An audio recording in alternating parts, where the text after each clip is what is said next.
IPhone 12 এই ফোনটি সম্পূর্ণ ডেড অবস্থায় আছে। পাওয়ার সাপ্লাই রিডিংয়ের দেখার মাধ্যমে আমরা এই ফোনটির সমস্যাটা ফাইন্ড আউট করার চেষ্টা করব। তো আমি এই ভিডিওটা শেয়ার করার একটা কারণ হচ্ছে আমাদের এক টেকনিশিয়ান ভাই আরেকজন সিনিয়র টেকনিশিয়ানের কাছে গিয়ে এরকম একটি কাজ নিয়ে তার কিছু খারাপ অভিজ্ঞতা আমাদের সাথে শেয়ার করেছে। তো এই জন্য আমি এই কাজটি আপনাদের সাথে শেয়ার করছি। তো আপনারা পাওয়ার সাপ্লাইয়ের যে বুটিংটা দেখবেন, এটা একটু ভালো করে খেয়াল করেন। আমরা যখন পাওয়ার বাটনটা প্রেস করব, পাওয়ার বাটনটা প্রেস করার সাথে সাথে দেখেন আমাদের একটু এম্পিয়ার নিয়ে আবার ছেড়ে দিচ্ছে। এম্পিয়ার নিয়েই আমাদের ফোনটা ছেড়ে দিচ্ছে, ফোনটা চালু হচ্ছে না। তো এই সমস্যাটা আইফোনের একটা কমন সমস্যা।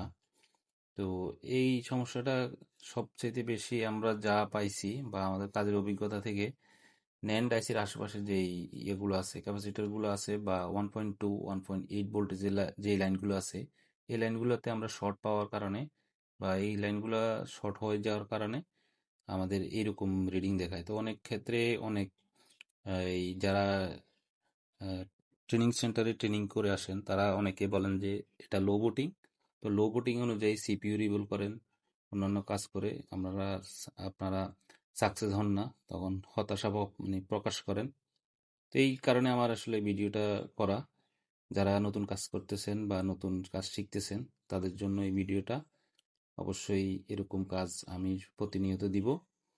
তো আমরা এখন এই হার্ড ডিস্কের বা NAND আইসির আশেপাশে যে ক্যাপাসিটরগুলো আছে বা 1.2 1.8 যে লাইনগুলো আছে, 8 ভোল্টেজের যে লাইনগুলো আছে, এই লাইনগুলোর ক্যাপাসিটার গুলোর যেই ব্ল্যাক ফিস্টগুলো আছে এগুলো সরিয়ে ক্যাপাসিটারগুলো আমরা চেক করব এই লাইনগুলো কোনো শর্ট আছে কিনা বা এগুলোর কোনো ক্যাপাসিটার আমাদের শর্ট হয়ে গেছে কিনা। তো আমরা এখন ব্ল্যাক ফিস্টগুলো রিমুভ করা শেষ, আমরা মাল্টিমিটার দিয়ে এখন চেক করব যে এখানে কোনো শর্ট আছে কিনা। তো আমি প্রথম যে ক্যাপাসিটরটা চেক করতেছি, তো এটার রিডিং আমাদের, হ্যাঁ, এটা কোনো শর্ট নাই বা রিডিং দেখাচ্ছে। তবে দ্বিতীয় যে ক্যাপাসিটরটা আমরা শর্ট পাইতেছি, এখানে এখানে আপনার মাল্টিমিটারে লক্ষ্য করেন যে এখানে 0 0 দেখাচ্ছে এবং বিপ বিপ সাউন্ড করতেছে। তো আমরা আরও কিছু সবগুলো ক্যাপাসিটার চেক করব। হ্যাঁ, আরও কয়েকটি ক্যাপাসিটার আমরা শর্ট পাইতেছি, মানে একই লাইনে যে ক্যাপাসিটার যেই কয়টা আছে ওই সবগুলোই শর্ট দেখাচ্ছে আর কি। তো এখন আমরা যেহেতু এখানে শর্ট পাইছি, আমরা এই শর্টটা যদি আমরা রিমুভ করি তাহলেই আমাদের কাজটি ইনশাল্লাহ হয়ে যাবে। ক্যাপাসিটারগুলো দুই পাশে যেহেতু বিপ পাচ্ছি, তো তার মানে যে কোনো একটি ক্যাপাসিটার শর্ট আছে।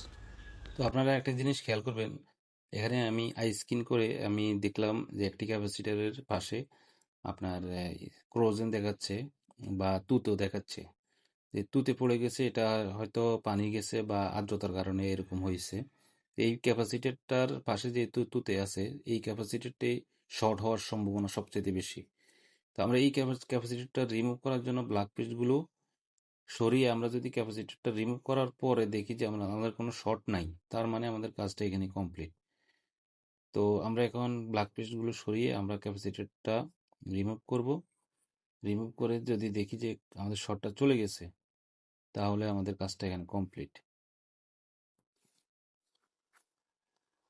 তো যারা আসলে আইফোনের কাজগুলো কম করেন বা কম বুঝেন, তারা নিয়মিত আমার যে ভিডিওগুলো আপলোড করব আমি, এই ভিডিওগুলো দেখবেন। অবশ্যই অনেক ট্রেনিং সেন্টার থেকেও আপনি ভালো কাজ শিখতে পারবেন, কারণ আমি এমন কিছু সিক্রেট রাখবো না যেটা অনেক ট্রেনিং সেন্টার বা টাকা দিয়ে যারা কাজগুলো শিখায় তারা যে অনেক সিক্রেট রেখে দেয়, যে মানে যেগুলো সচরাচর শিখায় না।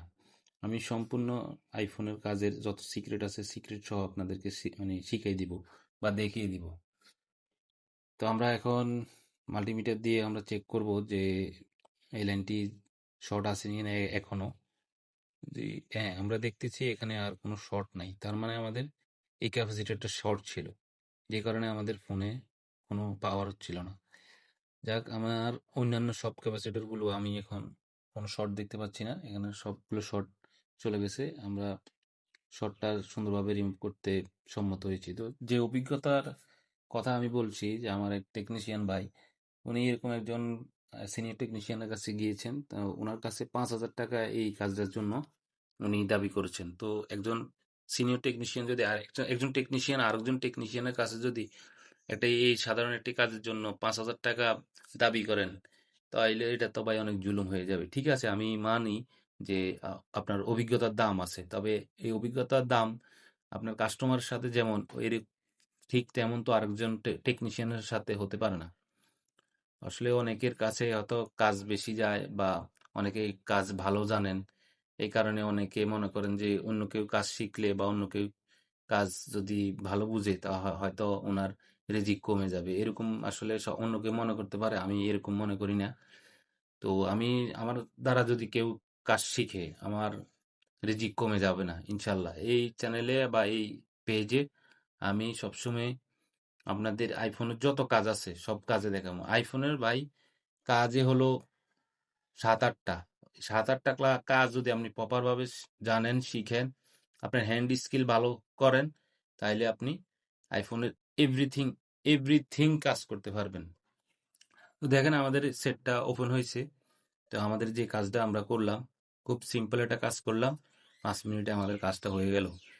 তো এরকম যত কাজ আছে, যত সিক্রেট আছে, এভরিথিং আমি এই চ্যানেলে শেয়ার করব, এই পেজে শেয়ার করব।